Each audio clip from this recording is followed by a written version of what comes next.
नमस्कार दोस्तों। कैसे हैं आप सभी लोग। आई होप आप सभी लोग अच्छे होंगे और स्वस्थ होंगे। ठीक है, और पढ़ाई भी आई होप सबकी अच्छी चल रही होगी। चलिए टॉपिक स्टार्ट करते हैं। क्लास 12th का चैप्टर 4 है जिसमें नाम है थिंकर्स बिलीव्स एंड बिल्डिंग। ठीक है, इस चैप्टर का हमारा ये पार्ट 2 है। पार्ट 1 में हमने कल डिस्कस किया था जो सांची के स्तूप के बारे में, अमरावती के स्तूप के बारे में, किस तरीके से वहाँ को सुरक्षित रखा गया था। और बाद में जैसे जैसे अलग अलग धर्म के लोग आते हैं तो सब वाद विवाद चर्चाएं शुरू हो जाती हैं। ठीक है, उन चर्चाओं को थोड़ा और आगे बढ़ाते हैं। तो देखो, वाद विवाद और चर्चाओं में क्या था कि समकालीन बौद्ध धर्म, यानी समकालीन का मतलब होता है उस समय की बात। जिस समय बौद्ध थे उस समय 24 का था संप्रदाय या फिर उनके चिंतन या परंपराओं का उल्लेख मिलता है हमें। और यहाँ पे उस समय कहा था कि जो चर्चाएं होती थी ना, उपभवन या फिर छोटे छोटे जंगलों में जो कुटिया या फिर झोपड़ी टाइप का होता था, वहीं पे बड़े बड़े क्या था ऋषि मुनि आया करते थे और वहाँ पे डिबेट हुआ करती थी। ठीक है, तर्क वितर्क हुआ करती थी। वही है जीवंत चर्चाओं के बारे में विवादों का पता चलता था। और शिक्षक एक स्थान से दूसरे स्थान घूम घूम कर कहते दर्शन और विश्व के विषय के बारे में जानकारियाँ देते थे। दूसरा क्या था, विचार पर बहस हुआ करती थी ऐसे भवनों में। जिसके विचार अच्छे होते थे, जिसको कोई नहीं काट पाता था, उसी के विचार को आगे लेके हम बढ़ते थे। ठीक है, ये सामान्य लोगों के साथ क्या था, तर्क वितर्क से जुड़ा होता था। और ये चर्चाएं कुटीगारशालाओं या फिर ऐसे जगहों पर होती थी जहाँ पे मनीषी रहते थे। मनीषी मतलब साधु संत। ठीक है, हाँ। यदि कोई शिक्षक अपनी प्रतिद्वंद्वी को कहता है तर्कों से समझ लेता था तो वह कहता है उसके अनुयायी के साथ उसका शिष्य बन जाता था। यानी अगर वाद विवाद चर्चाओं में अगर आप बात नहीं काट पाए, उसकी बातों पर सहमत हुए, तो आप उसके क्या बन जाओगे, शिष्य बन जाओगे। इस तरीके से चलता था। ठीक है, इसलिए किसी भी संप्रदाय का समर्थन समय के साथ साथ बढ़ता भी और घटता भी रहता था। ठीक है, इस काल में कहता विचार दर्शन और कहता विश्व दृष्टि से गहन मंथन हुआ करता था। वाद विवाद पर चर्चाएँ होती थी। बौद्ध धर्म के रूप में धीरे धीरे लोग आगे बढ़ते चले गए। फिर इसी में हमारा सबसे पहला टॉपिक जो स्टार्ट होता है वो है हमारा महावीर के बारे में। महावीर के बारे में पढ़ते हैं। तो महावीर देखो, कई शिक्षक कहते हैं जिसमें महावीर और बुद्ध भी शामिल है। और वेद और इन्होंने क्या था, वेद पुराण, ठीक है, ब्राह्मण के बनाए हुए ग्रंथों पे आवाज़ उठाना शुरू कर दे और प्रश्न पूछना भी शुरू कर दे। उनका मानना था कि प्रत्येक व्यक्ति स्वयं अपने दुखों से मुक्ति पाने का प्रयास कर सकता है। ठीक है, ब्राह्मणवादी विचारों से क्या था, ये अलग था। क्योंकि ब्राह्मणवादी मानते थे जन्म के आधार पर, और जैन धर्म और बौद्ध धर्म मानते थे कर्म के आधार पर। ठीक है, ब्राह्मणवादियों में क्या था, व्यक्ति की स्थिति को उसकी जाति और लिंग के आधार पर माना जाता था या निर्धारित था। और जैन धर्म बौद्ध धर्म ने क्या किया, इसका विरोध किया। बौद्ध के बारे में थोड़ी जानकारी इकट्ठा कर लेते हैं। देखो, अगर महावीर के बारे में बौद्ध कह रहा हूँ, महावीर के बारे में, इनका जन्म जो था, ये क्या है, इनका पुराना नाम वर्धमान था। ठीक है, बचपन का नाम। इनका जन्म कुंडग्राम वैशाली में होता है। जन्म इनका क्या है, 599 ईसा पूर्व में जैन परंपरा में होता है। पिता का नाम सिद्धार्थ होता है, माँ का नाम त्रिशला और पत्नी का नाम यशोदा। इन्होंने घर त्याग किया था 30 साल की आयु में और 12 साल तक इन्होंने साधना करी। यानी 12 साल तक तपस्या करते रहे, भटकते रहे।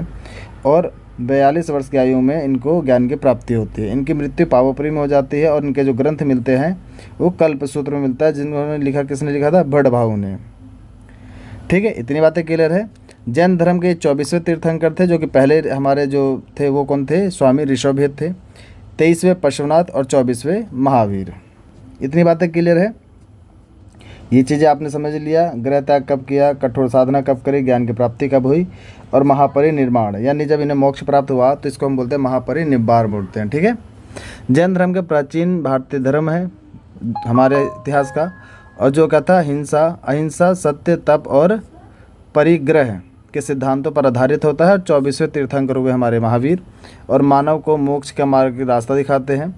ठीक है, तो जैन धर्म के मूल सिद्धांत क्या होते हैं, अहिंसा करना, हिंसा ना करना मतलब अहिंसावादी रहना, सत्य बोलना और अस्तेय, और कहता है ब्रह्मचार और परित्याग की परंपराओं को मानते रहना। ठीक है, इन्होंने एक बात और भी बोला था कि सभी जीवों पर दया करना चाहिए और सभी के प्रति मौन भाव रखना चाहिए। अहिंसा ही परमो धर्म है हमारा। ठीक है, चलिए आगे बढ़ते हैं हम लोग। तो जैन धर्म में जब हम आगे बढ़ेंगे तो लैंगिक सुखों के आगे जो हमारी शुरुआत होती है जैन धर्म की पृष्ठभूमि।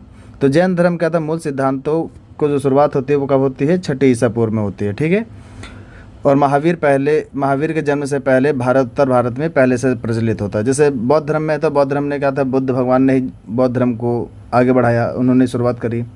लेकिन महावीर के मामले में यानी जैन धर्म में ऐसा नहीं था। महावीर से पहले भी 23 तीर्थंकर हुआ करते थे। ठीक है, ये लिखा नहीं सारी बातें। तीर्थंकर वे पुरुष होते थे जो पुरुष और महिलाओं को जीवन की नदी पार पहुंचाते थे, यानी कि इनके पास शिक्षा नॉलेज होती थी जो सुख और दुख के बारे में बताया करते थे।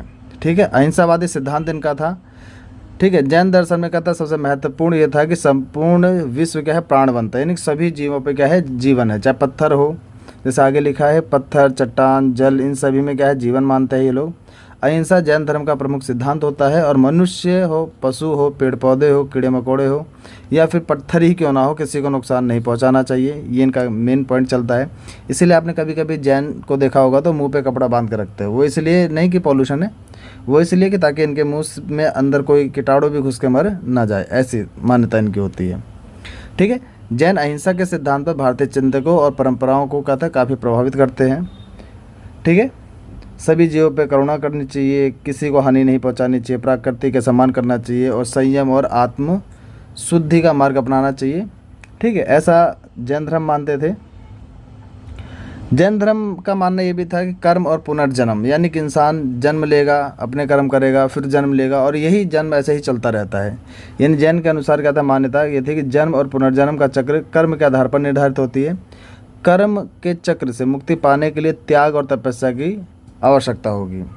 मतलब कि आपको जन्म लेना है, फिर मृत्यु होगी, फिर जन्म लेना है, फिर मृत्यु होगी, और ये चक्र ऐसे चलता है। अगर इस चक्र से मुक्ति पानी है तो आपको क्या करना पड़ेगा, त्याग और तपस्या का रास्ता अपनाना पड़ेगा। संसार का त्याग करना ही मुक्ति प्राप्त किया जा सकता है, यानी संसार को त्याग करके मोक्ष प्राप्त किया जा सकता है, ऐसा इनका मानना था। इसलिए मुक्ति के लिए विहारों में निवास करना एवं का था आवश्यक माना था। विहार मतलब होता है छोटे छोटे उपभवन, घर, ये सब। ठीक है, ऐसा जैन साधु के 5 व्रत होते थे, 5 तरह के व्रत फास्ट रखते थे, जैसा हत्या नहीं करना, चोरी नहीं करना, झूठ नहीं बोलना, ब्रह्मचर्य का पालन करना, और संपत्ति इकट्ठा न करना, यानी धन संचय नहीं करना। सारा दुखों का कारण यही होता है, धन इकट्ठा करना। ठीक है, जैसे जैसे आपके पास पैसा आता जाएगा वैसे वैसे आपकी चिंताएं भी बढ़ती चली जाएगी। बस सही है। जैसे इसमें एक छोटी सी कहानी मैं आपको बताऊं, तो एक राजा होते हैं, ठीक है, अपार धन दौलत होता है उनके पास, वो अपने महल में आराम से सुख भोग रहे होते हैं, लेकिन उनको हमेशा टेंशन होती है किस राज्य से कितना टैक्स आना है, हमारी राज्य सेना कैसे कर रही है, प्रशासन कैसे काम कर रहा है, और किस पे कौन हम पे आक्रमण कर सकता है या हमें किस पे आक्रमण करना है, संसाधन कैसे इकट्ठे करने, ये सारी चीज़ें। दूर यहीं पे कहता है एक छोटा सा परिवार होता है जिसमें मियाँ बीवी होते हैं और एक छोटा सा बच्चा होता है उनका। ठीक है, ये सुबह उठते हैं और इनके पास छोटा सा एक क्या था खेत होता है, उसी खेत में जाते थे, खेती करते थे आराम से। ठीक है, दोपहर में शाम में, और दोपहर में सुबह शाम करते थे, और दोपहर में आके यहाँ पे अपने बच्चों के साथ खेला करते थे। ठीक है, एक दिन क्या हुआ कि राजा साहब मंत्री को बुलाते हैं और बोलते हैं कि इस आदमी के पास कुछ तो है नहीं ऐसा हमारे पास जितना हमारे पास है, फिर भी इतना सुखी क्यों है, इसके पास तो कुछ है नहीं खास। तो मंत्री कहता है कि ठीक है सर, मैं आपको इसका एक उपाय देता हूँ, आप मुझे 100 सोने के मुद्राएं दीजिए। तो जब ये 100 सोने के मुद्राएं देता है तो ये क्या करता है, मंत्री आता है इनके खेत में, सारे सिक्के फैला देता है और एक सिक्का उठा के लेके चला जाता है। ठीक है, सुबह जब इसके पूरे परिवार ये उठता है, सुबह तो डेली दिनचर्या की तरह क्या जाते हैं, खेत में जाते हैं। जब ये लोग खेत में जाते हैं तो खेत में ढूंढते, मतलब खेती करने के लिए जाते हैं तो उनको सिक्के मिलते हैं, और ये सिक्के ढूंढते ढूंढते क्या होता है, 99 सिक्के तो इसे मिल जाते हैं, एक सिक्के के लिए परेशान हो जाता है।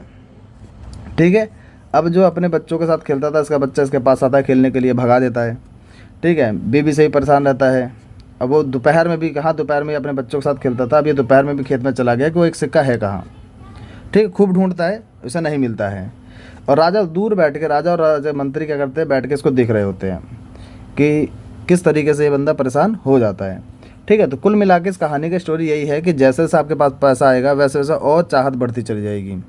ठीक है, तो यही होता है। ऐसे ही बौद्ध धर्म और जैन धर्म दोनों में बोला है कि संपत्ति का क्या है, संग्रहण नहीं करना चाहिए। जितनी संपत्ति आपके पास होती जाएगी उतनी ही टेंशन आपको बढ़ती चली जाएगी।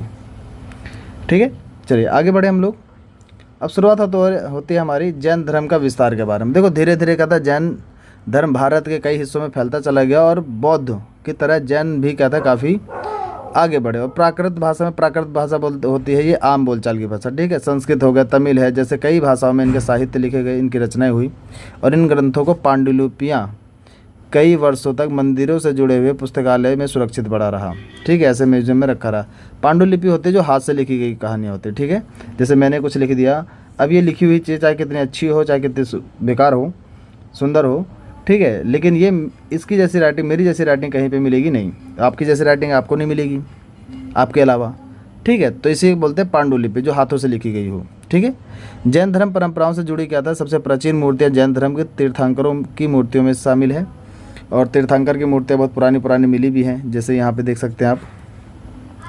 तीर्थंकरों के क्या था, उपासकों द्वारा बनाई गई ऐसी मूर्तियाँ जो भारतीय उपमहाद्वीप के कई हिस्सों में पाई गई। ठीक है, तो जब कई हिस्सों में चीज़ें मिलती हैं तो इससे हमें पता चलता है कि किस तरीके से इनका व्यापार कर रहा हूँ, किस तरीके से इनके फैन फॉलोवर्स थे। भारत में नहीं, आगे भी बढ़ते हैं ये लोग। ठीक है, फिर शुरू करते हैं जैन धर्म के बाद हमारा आता है टॉपिक बौद्ध धर्म का। ठीक है, तो बुद्ध धर्म के विश्वास के बारे में अगर देखोगे, विचार के बारे में, तो बहुत आगे तक रहे बुद्ध। ठीक है, बुद्ध जी के पिताजी का नाम था सिद्धार्थ, सॉरी क्या नाम था इनका, मेरे दिमाग से निकल के बताओ। पिता का नाम था सुशोधन। ठीक है, तो इनके पिताजी का नाम सुशोधन होता है और इनके कोई संतान नहीं होते, लेकिन संतान इनको बहुत मुश्किल से होती है। ठीक है, इनके बचपन का नाम सिद्धार्थ। सिद्धार्थ का जब जन्म होता है तो ये राजा साहब काश कबीले के सरदार थे ये। ठीक है, शाक्य कबीले। तो सरदार जी का मतलब बच्चा होता है तो ये सबको बुलाते ऋषि मुनि को, सारे ऋषि मुनि आते हैं नामकरण करने के लिए। और फिर इनको सारे ऋषि मुनि ने एक बात बोली कि आपका बेटा पूरी दुनिया में नाम कमाएगा, भारत में नहीं बल्कि पूरी दुनिया में नाम कमाएगा। लेकिन जैसे जैसे ये राजपाट के योग्य होगा वो क्या करेगा, राजपाट छोड़ देगा आपका। ठीक है, सन्यासी बनेगा ये। तो राजा को बहुत टेंशन होती है, तो राजा ने क्या करते हैं कि पूरे महल, कोई बहुत बड़ा महल होता है इनका, पूरे महल में कहता है बंद करा देते हैं, मतलब बंद करा देते हैं कि शिक्षा नॉलेज सब कुछ कहता है बुद्ध को उसी 4 महल की दीवारी में मिलता है। बड़ा होते हैं, घर परिवार होता है इनका। ठीक है, शादी भी हो जाती है। ठीक है, तो मतलब कि ये पूरा 29 साल तक लगभग ये अपने परिवार मतलब घर में ही रहते हैं, महल के अंदर ही रहते हैं। चलिए आगे टॉपिक पढ़ते हैं हम लोग। बुद्ध के बचपन का नाम सिद्धार्थ होता है। इनके पिता का नाम क्या था, क्या नाम होता है इनके पिताजी का नाम, देखो मेरे दिमाग से नहीं, सुशोधन। काशी कबीले के सरदार थे। ठीक है, सुशोधन। तो इनके माता जी का नाम था महामाया। इनके जन्म के बाद इनकी मृत्यु हो जाती है। इनका लालन पालन कौन करता है, इनकी मौसी करती है। इनका जन्म क्या था, 563 ईसा पूर्व में होता है और कपिलवस्तु नेपाल की जगह पे। ठीक है, 29 वर्ष की आयु में क्या था, ये घर त्याग देते, छोड़ देते हैं। और इनकी पत्नी होती है यशोधरा और इनका एक बेटा होता है राहुल। ठीक है, चलिए तो आगे बढ़े हम लोग। देखो बुद्ध और ज्ञान की खोज की बात करें तो देखो बुद्ध उस समय के सबसे प्रभावशाली शिक्षकों में से एक थे। ठीक है, और कई शताब्दी के दौरान क्या था, उनके संदेश कई उपमहाद्वीप में फैले रहे। बाद में क्या था, अलग देश जो रहे इनके, मध्य एशिया, चीन, कोरिया और जापान तक भी पहुंचा है। ठीक है, श्रीलंका में समृद्ध समुद्र के पार करके भी इनके संदेश म्यांमार, थाईलैंड, इंडोनेशिया, इस सभी जगहों तक क्या था, बुद्ध के संदेश फैले हुए हैं। बुद्ध के अवशेष या बुद्ध की जुड़ी हुई संदेश रहे। बुद्ध शिक्षाओं के अगर स्रोत की बात करते हैं तो बुद्ध की शिक्षाओं को जानने के लिए हमें बौद्ध ग्रंथ के बारे में पढ़ना होगा, बौद्ध ग्रंथ का अध्ययन करना होगा।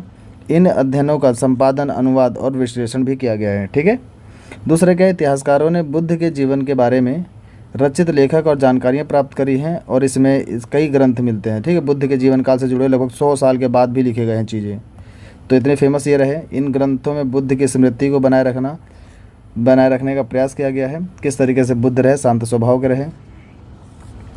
ठीक है, बात करते हैं बुद्ध के प्रारंभिक जीवन। यानी बुद्ध प्रारंभ में क्या था, सिद्धार्थ थे जो बचपन के नाम इनका था और ये शाक्य कबीले सरदार के बेटे रहे। ठीक है, उन्होंने जीवन की कठोर यथार्थ से दूर महल में सभी सुखों से के बीच में घिरे रहते थे। सारा सुख था इनके पास।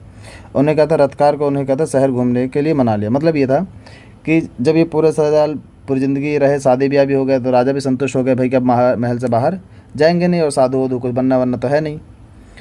तो क्या हुआ, एक दिन अपने सारथी को बुलाते हैं जो रथ चलाता है, उसको बोलते हैं कि भाई मुझे बाहर की दुनिया घूमनी है।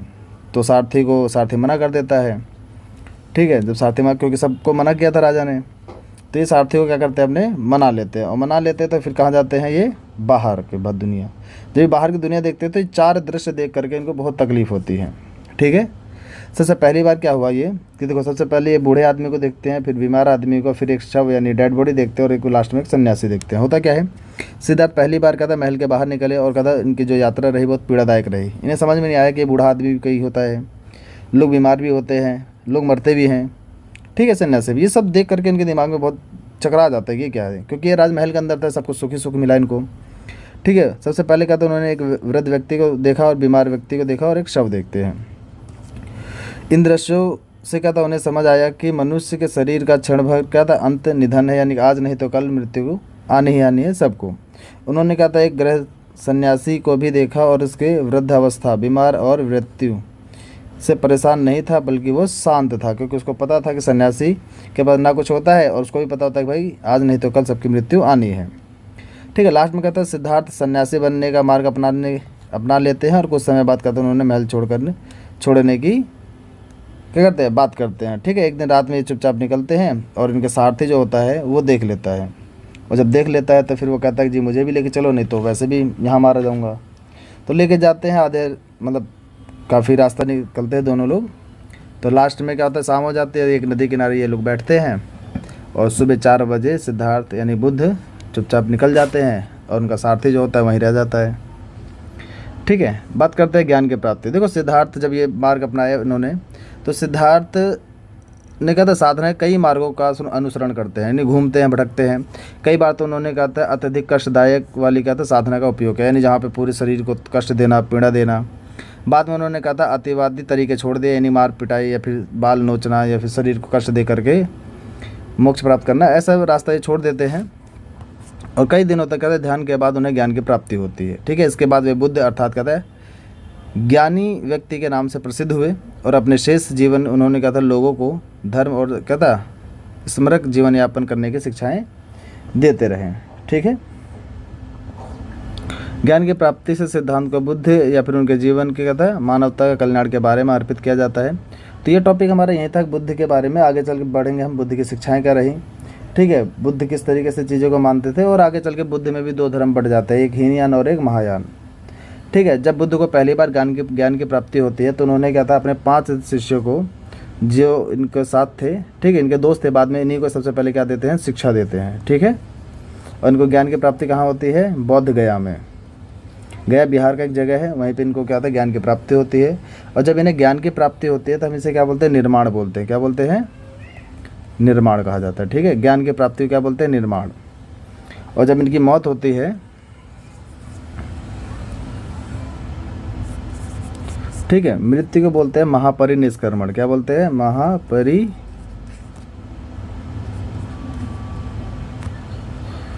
निष्क्रमण। ठीक है, महापरिनिष्क्रमण कहते हैं। और कोई दिक्कत, हाँ ठीक है, महापरिनिष्क्रमण करते हैं। और पहला शिष्य इन्होंने कहा था 5 दोस्तों को देते हैं, और ये कहाँ पे देते हैं, ये सारनाथ में। कहाँ पे, ठीक है। तो ये बात समझ में आ गई कि पहली बार शिक्षा मिला और जब इन्हें ज्ञान की प्राप्ति हुई तो इसे निर्माण बोलते हैं। ठीक है,